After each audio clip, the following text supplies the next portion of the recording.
You're watching Pyro Media.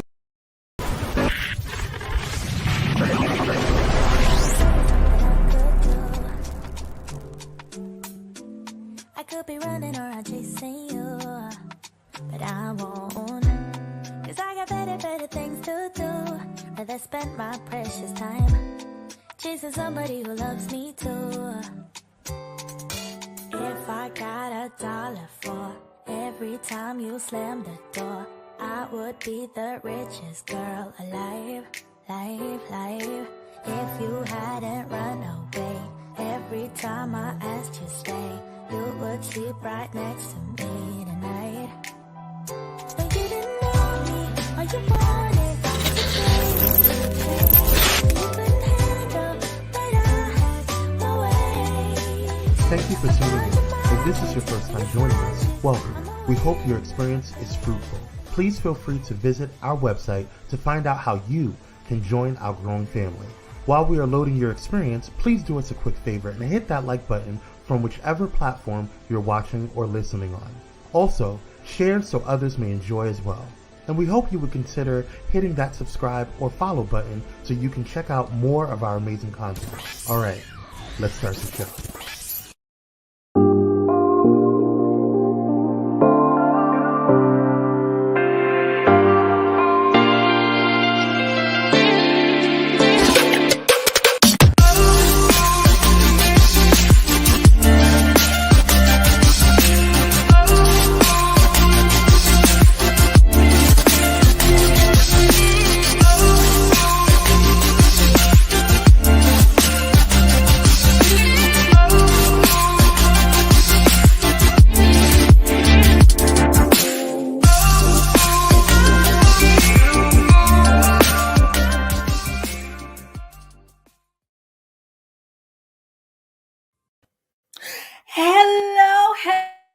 Hello. I don't know why I'm so extra hype right now. I have no idea.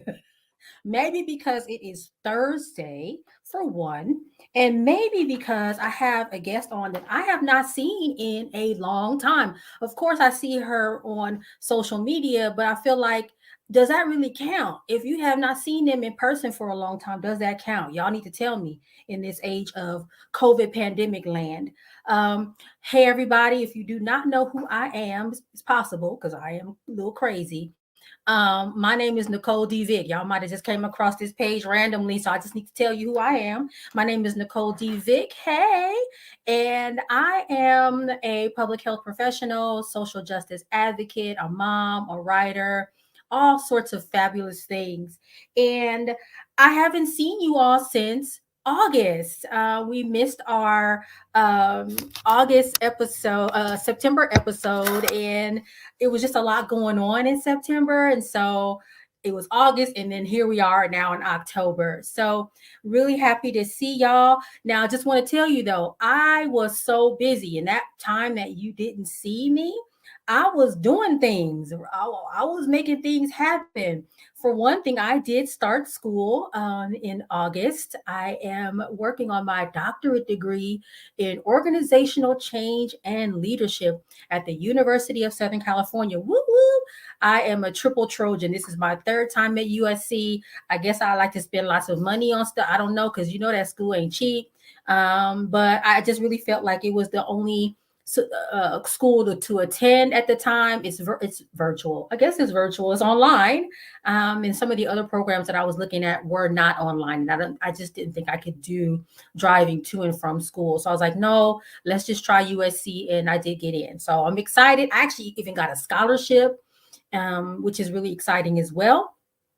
I had my 1-year book anniversary of Pushing Through, Finding the Light in Every Lesson in September. Really excited about that. I didn't do anything specific about that, but, I just, made note of the occasion and was really happy about that book being out for 1 year. Let's see what else happened. I had a nail polish party. Y'all know I love my nail care and self-care. And so I worked with Trina, who was actually one of our guest some time ago, and we did an event together. There's the photos of the event. We were at LA Grind Coffee and Tea Bar, Black owned business. Really, really happy that I connected with Vanessa, who owns that place. And look, everybody did their nails. It was an amazing experience. And even so, with that event, I showed everyone this product that I'm going to be putting out for the holidays, my nail care self-care box. And then I turned 43. So that's me with my donut cake, because you know I love the donuts, baby. Uh, and and if that is not, just the ultimate, I have another book. I'm releasing another book in 5 days. It is called Push Through 52 Weeks of Light in Tough Times. So, this book, yes, is a guided journal. Y'all know we've been working from home up in this panoramic, pandemic, panini, Pandora's box. And during all of this time, there has been a lot of stuff going on. So there's a pandemic, but then there's this fight for social justice when George Floyd was killed. Actually, I think today would have been his birthday. And so I'm like, what kind of world do I want for myself? Because I'm not dead yet, baby. I'm still here. And for my child, for everyone. And, one thing I really believe in is manifestation. You got to write it down and make it plain. And so the journal was my way of, hey, let's think about quotes that are inspirational and attach some writing prompts. So I didn't just throw quotes in there like, yay, figure it out. Put a quote there and then wrote a writing prompt so that you have some direction and guidance towards getting through the book. So I'm excited about that. It will be on Amazon on Tuesday. I'm like, what? It was the quickest book I've ever written. I don't know if I ever write one that quick ever again, but maybe so. Now, you might think this child is crazy. She got a book, two books, a nail polish subscription box, doing all this stuff. She must be fearless. She must be so brave and just like this bossy, brave girl. That is absolutely 100% false. Yes, it's true. I do all the things. Part of that is I think I'm a little bit off kilter, just a tad. But I often think that you kind of have to be afraid and push through that fear. Just do it anyway. Like, I'm not sure what's going to happen next, but I'm going to keep going. And that's kind of pretty much how I think about things. Now, October is National Depression and Mental Health Screening Month, really important month. And October is also Halloween, and October has also been Squid Game life. I don't know if y'all watching Squid Game, but that's some scary shit, right? And a little bit gruesome too, but scary, most importantly. So I want to have a real kind around Black women's mental health and our relationship with fear and some of the other emotions and things that we sort of deal with. Now, I use the phrase embracing our fear in the title, and I'm not sure. I want my clinicians, my clinical folks, Nomsa and Janelle, to correct me. Should we be embracing fear or not? But we need to come through with some kind of understanding. Embracing fear. I don't know if I want to give fear a hug. I think I want to put fear in the closet and push it away. We'll see. But y'all have been talking a lot. I've been talking too much. And I want to bring on my co-host. And I hear she has entered the room. She is here. So let's bring Nomsa on. Come on, girl. Where you been? What you doing? Hey. I had to take care of a few things, but I'm here. Oh, you got to take care of some things. That's what grown Black women do. Take care of things. Handle business. I was like, yes.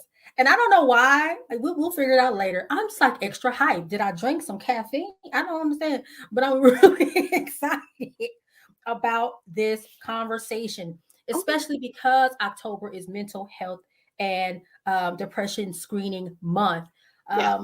We got to have these conversations. Black women, we got a lot going on. Just what's your thoughts? I mean, I appreciate, let's say in the last few years, trying to move away from the stigma of mental health or going to therapy or having someone to talk to. I think the pressures of being hell, Black in America is wears thin on your psyche and mental health, and being able to create circles of folks, whether it's through your friends or other places. And I think, having a therapist, is nothing wrong with having a therapist, having someone in a neutral space to help you understand the messages that you tell yourself, reframe in those messages. When you talked about fear, where does that come from, right? And what's the source of that fear?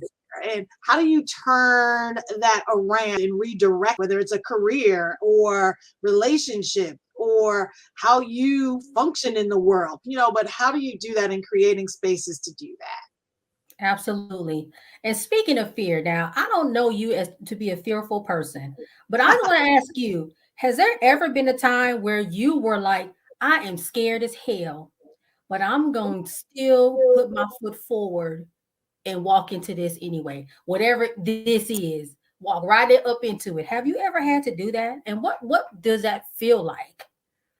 All the time.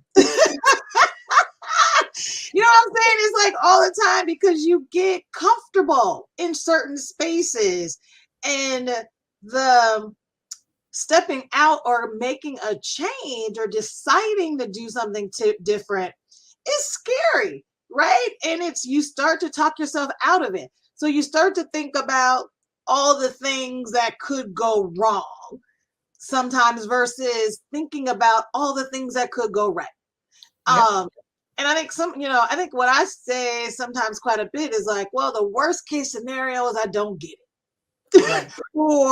or something like that, right? Or but it's like that's the worst case scenario. So if I don't try, if I don't put myself out there, I don't know. But I will say that fear or doubt or questions of either I'm not smart enough, or do I have the right experience, or whatever. Sometimes we create barriers or walls that prevent us from jumping, from taking that leap. And sometimes we just gotta, struggle and fight through it. And, whether you cry yourself through it or whatever, you just gotta do it.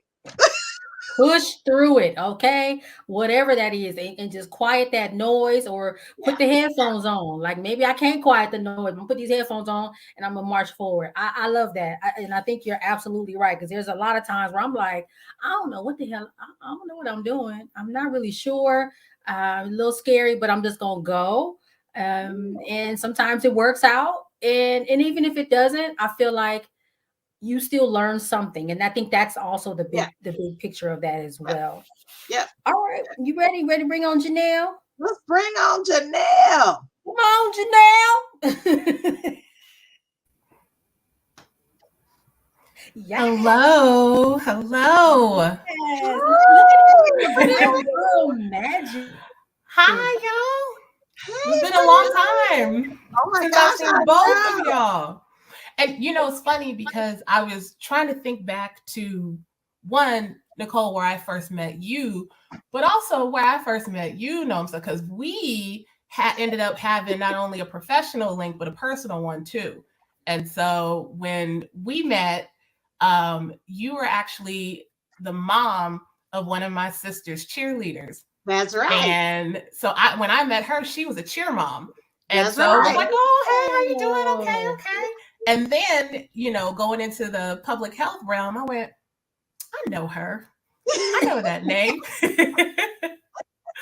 So that was a cool little coincidence. But hello. So tell us who you are in your background. And I also want to say both of you all have very strong clinical mental health backgrounds. And I don't think, Nomsa, you've ever really talked about that here. So Janelle, if you want to share who you are and your background and what you're doing, I would love that. And then Nomsa, if you can, kind of dovetail on that, because I don't think people realize the doctor in your name is, well, actually the doctor is something different, right? Yeah. Girl, I don't know. Y'all just go ahead. So let's see, background. In a nutshell, I have a bachelor's degree in African American Studies from UC Berkeley. Go Bears. And after I finished my undergraduate degree, I actually started working at Planned Parenthood for about 7 years in sexual reproductive health. So pretty big, significant public health background, which is how I ended up meeting Nicole. And then towards the end of my career at Planned Parenthood, decided to go back to school to be a therapist. And so I went to Antioch University, which is here in LA, and earned my master's degree in clinical psychology, specializing in applied community psychology, and also specializing in affirmative LGBT psychology, because those were two really big passions of mine. One, to be able to work within systems with the community, and also working with the LGBT community as well. Since then, I have become licensed as a marriage and family therapist and certified as a perinatal mental health therapist, which I could totally go on a whole nother thing and talk a lot about that as well. But in a nutshell, that's kind of the history of Janelle.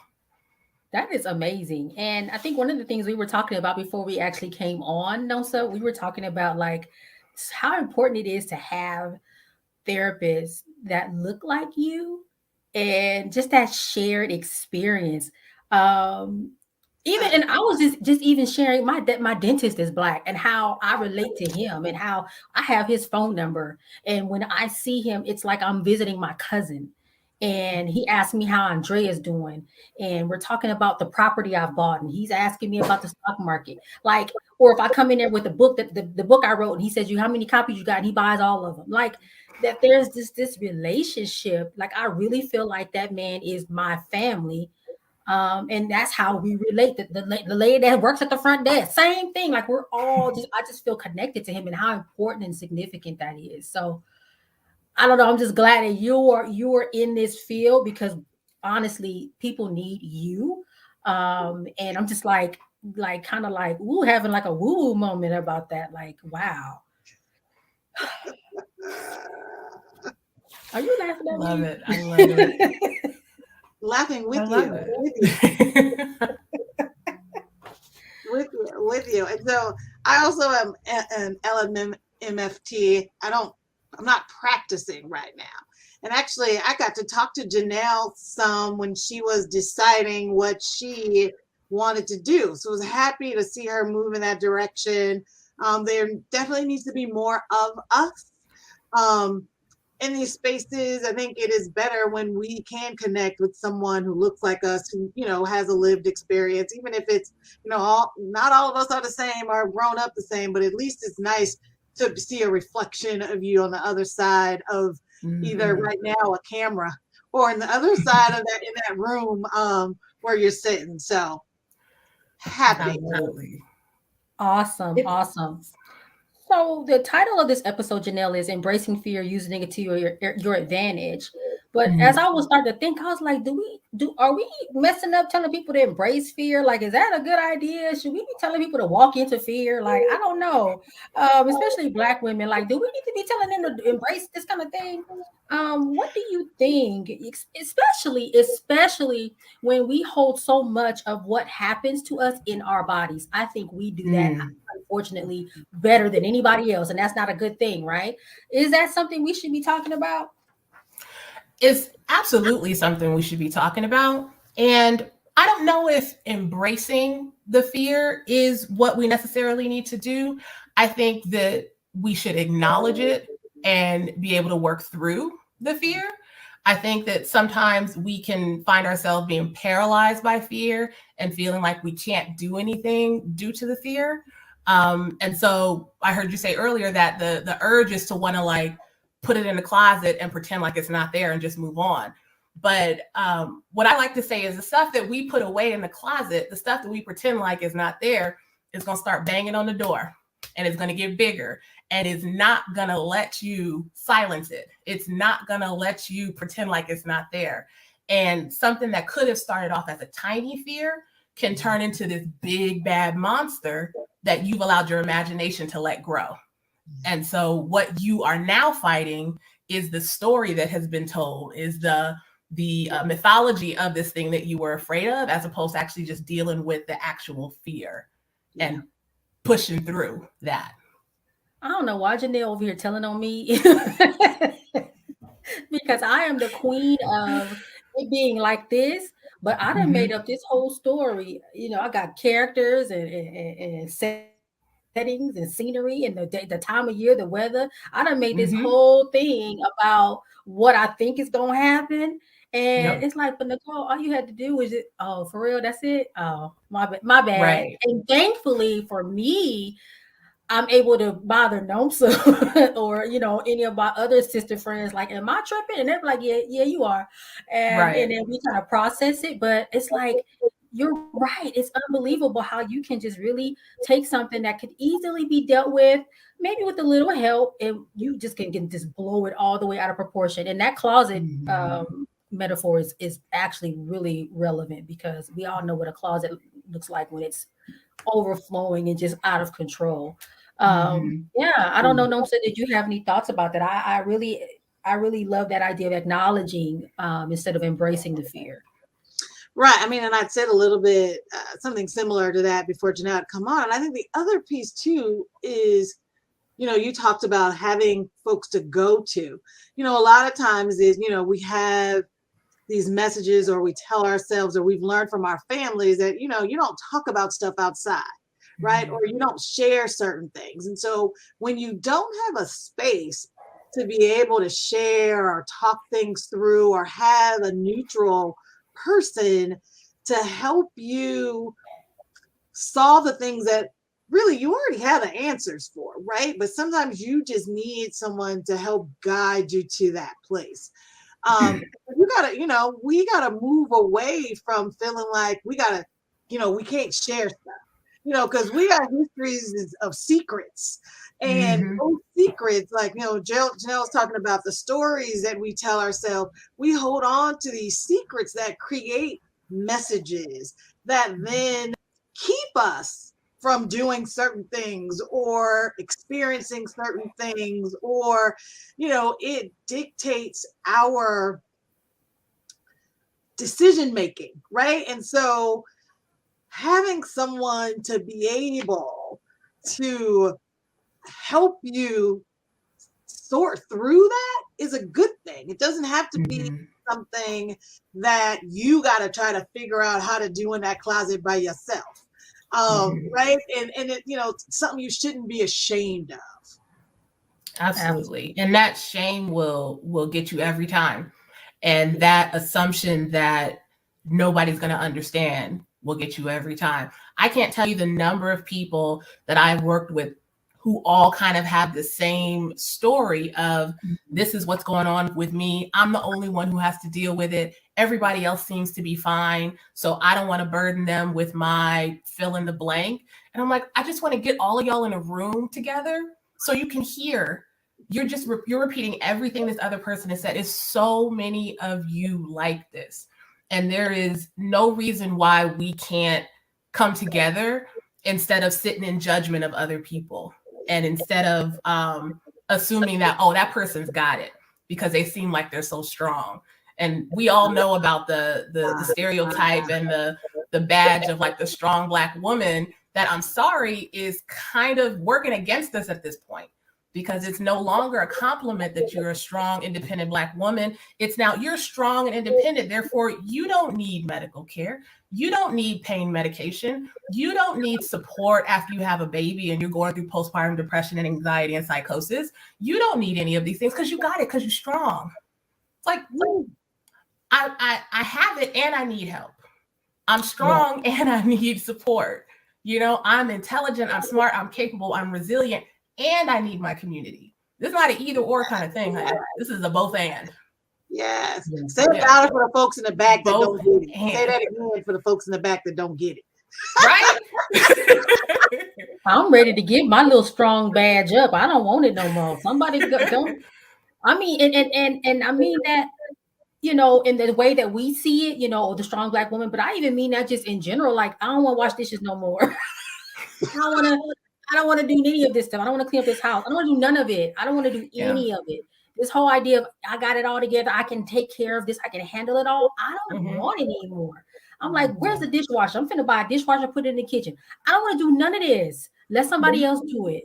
And I think it's a situation where it's about saving our lives. Like, I'm not trying to stroke out at 50 because I'm taking care of myself and everybody else and nobody's worried about me, but I'm over here stressed out, you know? So, you know, I think that's the other side of it, that we can probably even talk to, the public health aspect of it, that honestly, this stuff lives in our bodies, and compromises our immune system. It's more, it's yes, about being depressed and all those things, but it also just literally can kill us, by way of some of the health issues that we see, diabetes, high blood pressure, and all those things that really plague our communities. We often blame it on the food. And I mean, there probably is some aspect of it that's grounded in that. But a lot of it is when you are stressed, your immune system ain't right, and all other kind of things start happening. And next thing you know, you're on medication because your blood pressure, they can't control it. It's out of control. You're on insulin because you're diabetic. And so I think that's the other thing that really I've been thinking a lot about. And going back to the fear conversation a little bit, you know, even our fears are different. Our fears are different. It's not about, oh, am I gonna miss my spa day or my golf day with my friends? Our fears are rooted in white supremacy. Are my children going to survive? And you know, what's going to happen to my family? And sometimes those fears again can just really take hold of us, and keep us from moving forward. So any thoughts about that? Like, we're talking about life. We're not talking about, oh, oops, you know, I just need a spa day. It's a little bit more than that. And I think I want to really drive that home. Yeah, you know, it's difficult because, especially with the pandemic and everything that's been happening in our faces around the violence and police brutality and Black Lives Matter and all of these things, because the other thing is these things have always kind of been going on. I think the big difference between what's going on now is that we are inundated with it. And it's in our face 24/7. It's in our hand, on our phones, it's on our TVs, it's on our computers, it's everywhere. And not saying that, you know, the easy thing would be to just shut it off and be done with it. You cannot get away from it. Even if you're not somebody who's personally affected by what's going on, you are still getting it. You are getting this, oh, I forget the phrase that people use, like, is it trauma porn or something, where it's just like this immense amount of violent, you know, just dehumanizing things that you're seeing every day, so much so that it starts to get jaded, so much so that it stops being such a big deal. And so all of that taken into consideration just contributes to the dehumanization of Black bodies, you know, and we stop, you know, really paying attention to how it's going to affect us a little bit different than maybe it affects other people. And I don't know if the two of you had this experience, but during that summer, the summer that will live in infamy, I can't tell you the number of white people who called or reached out to me and broke down crying because of how affected they were about what was going on, in the vein of, well, I want to check on you. And it's like, are you checking on me though? Is this a check-in? It doesn't feel like it. Maybe it started out as a check-in, but it sounds like you're trying to make me do the work of making you feel better, or you want me to reassure you that you're one of the good ones and that I'm not mad at you. And when I express that I'm angry and I post on my social media that I'm tired, that I'm not talking about you. And so that's just another layer of pressure and another role that you're putting on my shoulders to bear, in addition to the other 10 that I already have that I never asked for. And on that note, we're gonna take a commercial, and then I want Nomsa to come back and respond, because that's major. And yes, it has happened to me. Yes, but come on, Kwame, take us on to a break, and Nomsa, you can bring us back.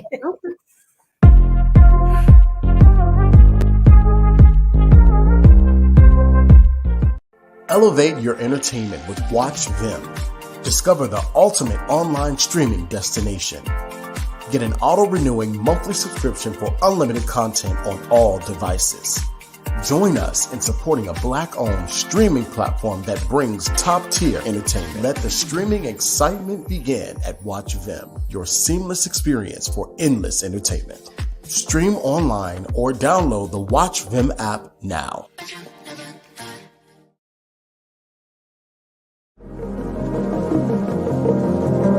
Hey pilots, did you know that you can now catch the electrifying sounds of Bulletin Flight Radio anywhere you go?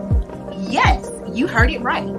Tune in to the high-flying beats and soaring melodies by downloading the TuneIn app on your mobile device.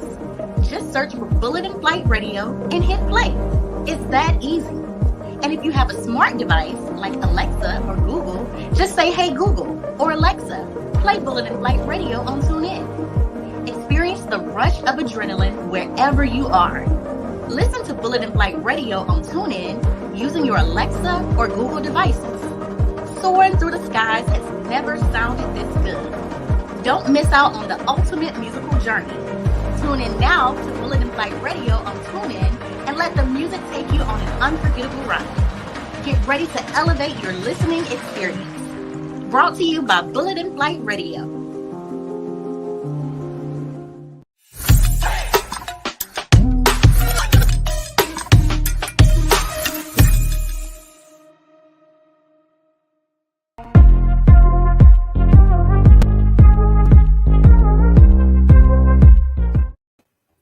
Oh, I always be dancing on the commercials, but I just want to say, gotta love Pyro Media and all the Pyro Media members and folks that are producing all these fabulous shows. I saw my boy Dante and all the other folks that have shows on the Pyro Media Network. So just make sure you check them out when you can. And yeah, all right, Nomsa, come on.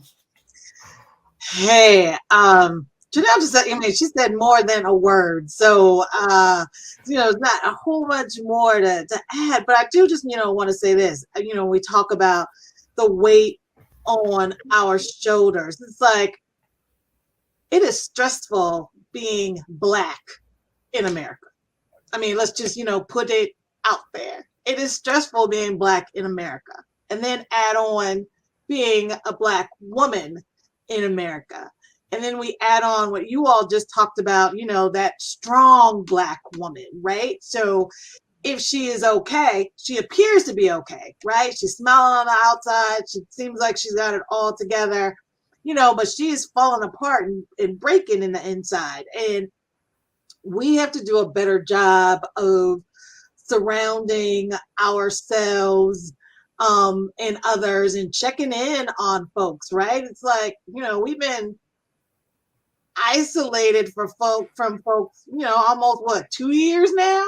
Yeah. And that takes a toll, right? And for some of us, it has not been safe to be at home. And what that means, right? So, when you think about in this time of COVID, increased rates of partner violence, and other it's like, so, and where do you go? So if you are isolated, right? If you are at a time where you're not supposed to be out, and if you have the means to, if you have the means to have a virtual session with somebody, can you actually have that virtual session at home where it's not safe, right? So it's like, where do you, so again, I think it's about reframing what things mean, right? And how we take that in and how we create support circles and networks, whether it be in a traditional kind of therapy form or in some group form. How do we create these spaces? You used to think, oh, I can go to church and talk to my pastor. Well, is that the choice for everybody? And is it the right conversation, right? Or, or are they going to even hear the things in the right way? I am a believer. I have a spiritual understanding, but I also realize sometimes I just need somebody to really give me or challenge me or force me to look at something differently that I may not get somewhere else. And really, it's like normalizing creating these networks or support circles for ourselves. Absolutely.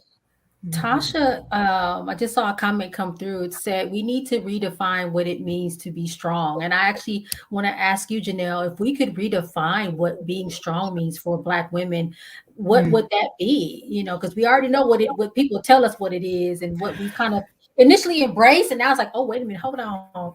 So if we could define that, what would it be? You know, I think that being strong has a lot to do with feeling like you're able to be authentically you.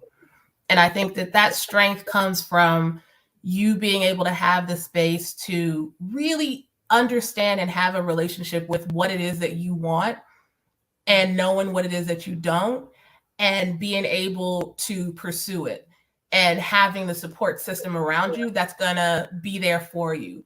And when I talk about support system, I don't mean like yes men and women. I mean, people who will challenge you. I mean, people who will love you. I mean, people who will be in your corner and give you the support that's going to help you to be the best you. And then also with strength, I always go back to, I'm laughing because I always go back to this with my clients in session. I think that strength is also your ability to stand in your truth, no matter what other people think about you. So much so that no one person is able to either ruin or make your day. That you can still feel good, that you can still feel confident, whether somebody's coming in to hype you up or somebody's coming in to bring you down. You know, and let that hype be the candles on your cake and let that bringing you down be white noise in the background. So that would be. Can you come on every month? Because we need this. I'm like, this is great, and I'm really loving, because you know, as with anything, I'm listening to you, and it's probably because, of course, of your clinical your expertise, and of course I know you, but I'm like, is she talking to me? Like, oh my gosh, yes. So it's like, seriously, I'm talking to me too. And that's real, you know. I'm talking to me too. I think that's real, and I think that's also a really important thing to think about. People that look like or do have the skill set and the knowledge in the background. Sometimes we gotta hype our own selves up too. Like, what the hell am I doing? And remind ourselves why we are here doing what we're doing. And you know, I hear you on that one. Like, I'm telling you this, but for real, I'm telling myself the same thing. Yeah. Wow. Yeah. Absolutely. Yeah. And the only thing I will just add, though, is, and I think it's important when we talk about, you know, being strong, is it's okay to fall apart. That doesn't make you weak, right? And I think that, you know, it's because you got to, you know, be strong, or, you know, I can handle everything. That doesn't allow you or give you permission sometimes to fall apart. Sometimes we need to fall apart and cry. And it's like, it's okay. You're not weak because you do that, and being vulnerable. It's okay. I think those are also components and part of being strong. If that's the, you know, the word, you know, we're using, it is okay to fall apart. It is okay to be vulnerable. It is okay to open yourself up. Right. And there's nothing wrong with that. But I think we get these messages that tell us you can't do that. It's weak if you do that, right? And which is also like the wrong message to be telling men, right? Because then that also gives them these weird messages and thinking, right? That's a whole other vibe. But, you know, I think it's okay to, I want to just say, you know, we all give each other some grace and permission to cry. I think I posted something once before. It's like, tacos fall apart, so can we. Ooh, and I love tacos. That's what I want to cry. When my tacos fall apart. I know, I'm like, the taco, I mean, you know, that might be.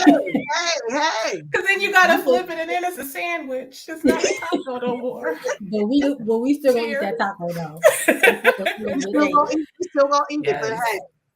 But I think I'm so glad that you said that. Yes, it's falling apart. Point. It is. It's necessary and it's okay. And it is absolutely part and parcel of being strong, is to be able to realize like, wow, this is a lot. Wow. And that includes taking breaks, and that includes stepping back from something because maybe you're too deep in it and maybe you need some perspective and you got to pull back or take a pause. I love a good break. I always say the difference between a break and running away is that you come back. So take you a break. Take you a break. Exactly. And I often too think there's two things I think about: breaks and rest, and sometimes even that discomfort and fear, or that discomfort in trying to be strong. That sometimes in that discomfort, that's just is a signal that there's going to be some sort of transition, some sort of growth, and that sometimes you just got to sit in it, or like, F it, no, go over here and sit down, leave me alone, give me a minute, and then I'll be back. So, you can kind of look at it both ways, right? And oftentimes for me, when I'm feeling away or feeling funny about something, I'm like, you know what, this probably means something is going to happen. And I don't necessarily think it's going to be a bad thing, but I just need to ride through this, just kind of just go with it, and not try to steer it. I'm going to force it this way. Let me just ride it. And then, wherever it ends up, then we'll figure it out from there. And I think that's a huge one too. Like sometimes, I know I am type A, want to try to make it go this way. It ain't going that way. The steering wheel don't go that way. You got to go this way, or just let go of it. And sometimes that's really hard to just literally just say, I'm putting my hands up to it and we're just going to see what happens next. So I think for me, at least, when some of those discomforting moments happen, it often just means either just take your hands off the wheel, or, that means something is probably on its way and I just need to just wait and see what happens next. Yeah. Because we can't control everything. We can't. No. Just we might want to. We can't control everything. Nope. And it's okay to let it go. Yeah. I'll be trying.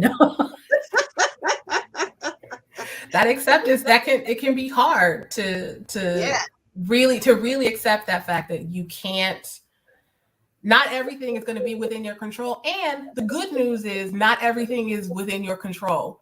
Not everything is yours to manipulate and manufacture and make sure this and make sure that, and checking on this person's feelings and making sure this person's okay. No. Just put it down. Put it down. It's okay. Drop the pencil. Just drop it. It's okay, because you'll figure it out and you'll work it out, and guess what? They will too. So you don't have to. You don't have to do that. And it'll be okay in the end. I think that's sometimes what I have to remind myself. However it ends, it's gonna be okay, right? Like either it's gonna go this way or it's gonna go that way, but it's gonna go away. So you just need to let it happen, instead of trying to dictate it so much. So I don't Nomsa, do you have any more questions, comments? I was going to kind of turn into Janelle's, maybe her practice, No, let's go ahead and let's Janelle talk about what she's doing. Tasha says she feels attacked. I just want to say that real quick. Let me read the question and then, we can pivot. Do you think it's important for Black queens to not only check in with each other, but create safe spaces for each other to cultivate grace, nurturance, and sisterhood with each other? What y'all think? Yeah. I see nodding. Yes. And I kind of touched on that when I was speaking before. It's like, creating those sister circles or whatever you need. And it's like we have, Nicole, I'll just use us as an example. We have our group where, if something is not feeling good or whatever we're going through, we know we can reach out. And we also, when we pick up that something seems to be off the mark with one of us, we have no problem be like, okay, so what's going on? And we give folks space, but we also are like, hey, we here. Let us know, we got you. And I think it is important to check in on folks. It's nothing wrong with it.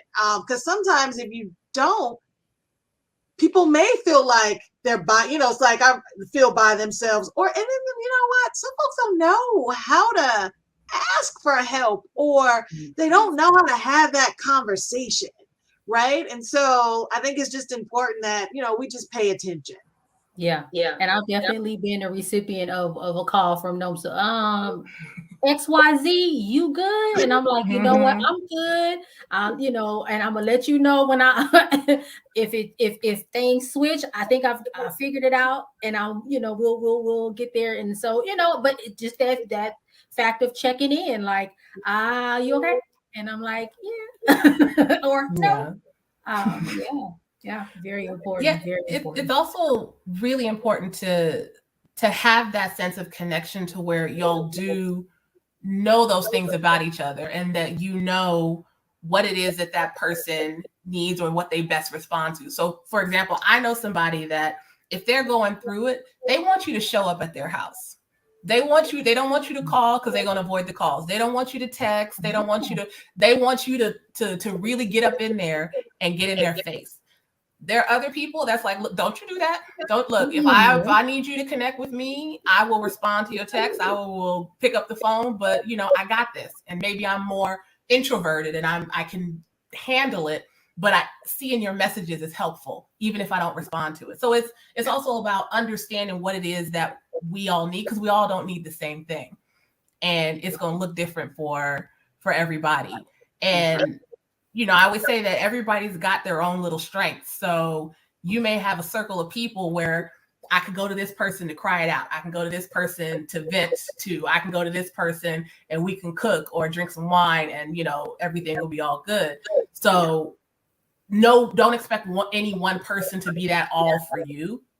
If they have something that's uniquely them that y'all can connect with, great. They're a part of your circle. Awesome. And build from there. I like that. I think what you're saying is, don't be that person that's always withdrawing from that account, right? That friendship account, always withdrawing, but you're not depositing. Like, and I can honestly say, being self-aware, I know there was probably a point in time where I feel like I was withdrawing a lot. And I think even still that's okay. But if you're not doing it all the time, maybe there is a point in time where you really need that help.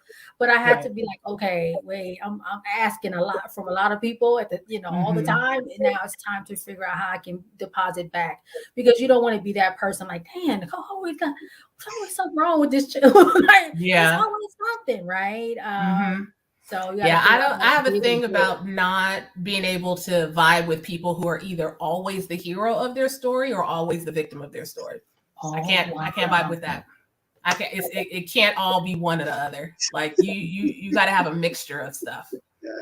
Because I don't believe it. I don't believe it. Like, you lying, girl. You don't know what you're doing.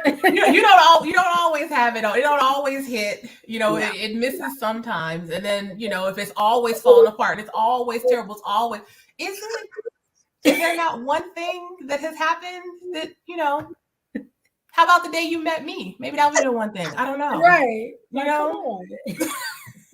Let's get it. Yes. I just give it the side eye. I'm not gonna throw them away, but I give it the side eye. It can't all be one thing. I love it. That is hilarious. And I can even say I've been lucky too. To some extent, I can even share with my adult daughter, but not too much, because I already learned too. Some things I can't tell her because she gonna fight. It's gonna be like hands, and I'm like, no, I just was trying to tell you what happened. I don't want you to go do nothing to nobody. Don't go call nobody. But even, I love that from her too. I can kind of be like, dang, Andrea, this happened, and she'd be like, what? We can kind of talk about that, and and same with her. Some stuff she tell me, and I'm like, oh, well, let's talk that through, like, so really having those resources are really, really important. So, okay, Janelle, tell us about your business, your practice, and how people can get in touch with you, all that good stuff. So my practice, funny enough, is called Embrace Wellness, talking about embracing things. And I serve clients all throughout California thanks to virtual therapy. I solely see people online via video, and I work with adults, individuals, couples, families. I work with them all. And a lot of the folks that I work with are those who are either dealing with fertility issues, are trying to venture out into wanting to become parents, or maybe they're struggling with the transition of newly becoming parents and trying to figure out who they are as a person, you know, because once you have a child, it is no longer you, and you go through this kind of metamorphosis of, okay, now I'm this whole other person, but I'm still me in a way. I also work with couples who are going through that same thing, and families just trying to work on breakdowns in communication. I would say that's probably the majority of my clientele. I was saying this earlier, because of COVID and how important mental health has become to folks, especially folks in the Black community who are looking for a Black therapist. I usually stay on the full side. I'm going to be honest. So there are opportunities for me to take on new clients depending on what week it is. So there may be times where I have some folks who are closing and I have a couple of slots, and then there might be times where I'm full. So you can find me on my website. It's justembracewellness.com. I also have an Instagram that's also at justembracewellness. And if anybody wants to email me, it's Janelle at justembracewellness.com. So. See, booked and busy, honey. I know that's right. Like, yes, I'm doing this and I'm actually busy. I'm actually full. I can't, you know, but it also, I think, speaks to the need that you're feeling for people that look like you and me, that want to speak to someone that they can identify with. Doing really great work. I'm so excited for you and really happy and proud of you. I was trying to think the last time I saw you in person, was that the day we went to go? Did you go with me to go get the vegan burger? Did we go to Yes. Now we gotta did. do a do-over. You want to come with us? No, we gotta get some vegan hamburgers. We did, and they were good. I was surprised. We might have to take notes, so we'll see. You know, our taste buds is different. No, it was very surprising. The burgers were actually good. I won't go so far as to say, oh, I can't tell the difference, but they were good. They were good. Right. Yeah. You know, because I know the difference. Right. Okay, I got you. You need to get some tater tots, no? So and they just opened a location in Culver City too. So okay, all right, see? Exactly. Well, any closing thoughts before we wrap up? I gotta, do my ending spiel and things. So I just want to know, so you have any closing thoughts? I think this was an amazing conversation. I loved it. And really helpful for me. I'm about to go in here and start journaling in my new guided journal, push through 52 weeks of light during tough times. I mean, I think these conversations are conversations we need to make sure we have pretty regularly, right? Because it is important to normalize depression. You know what I mean? That might sound weird and crazy, but I think we all go through it at some point in our lives, and it is important to let folks know what's available or how to create spaces to get what they need, right? And so I think it's just important we continue to talk about creating safe spaces for us. All spaces aren't safe, right? And you can't talk to everybody.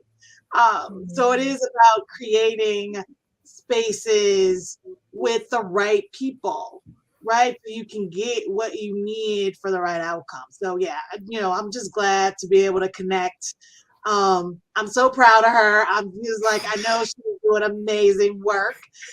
So good to see her in this space. I feel like I've watched you grow up. So I'm like loving it. So we'll continue to do this.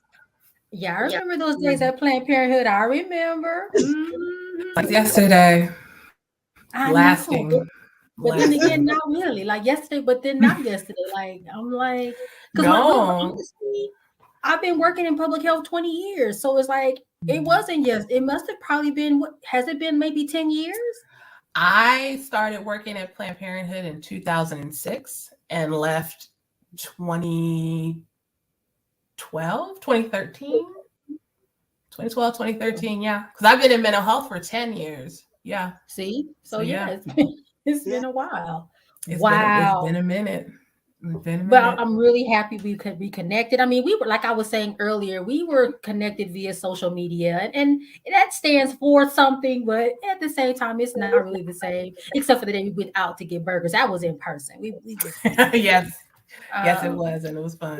Yeah, so we'll have to do more of that. Hopefully, outside opens back up all the way. But in the meantime, follow me on all my social media channels. I have a website, www.NicoleDvick.com.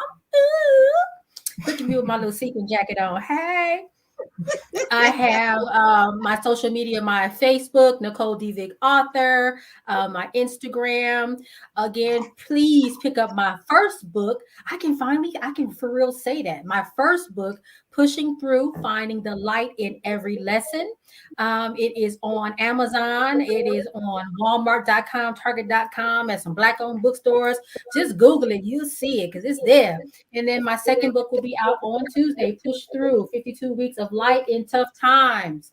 And I got all the journal entry stuff, guided in journal quote thingies, and you can even, I looked at it the other day, I said, you can actually make this like a little coloring book. You can doodle on the side. It's things to do. So, and my nail subscription box. Look, I ain't playing with y'all. Y'all think I'm crazy. I ain't worried about none of it. My nail care and self-care box, baby, is coming November 1st. Just be ready for it. So thank you all for joining us, and we will see you maybe next month, maybe January 22. We don't know. We'll see. All right, y'all. Bye.